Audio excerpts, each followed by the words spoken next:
Սիրելի հայրենակիցներ, հայ առաքելական Սուրբ եկեղեցին հայ ժողովրդի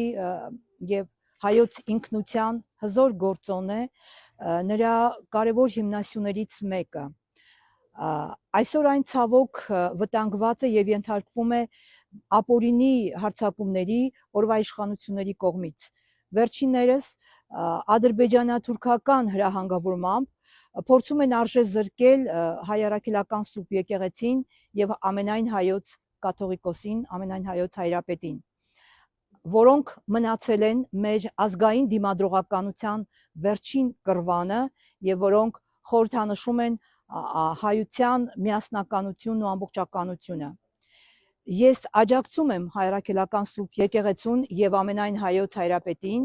եւ հորդորում եմ մեր բոլոր հայրենակիցներին կանգնել եկեղեցու կողքին, աջակցել եկեղեցուն, պաշտպանենք, որպեսզի պաշտպանված լինենք։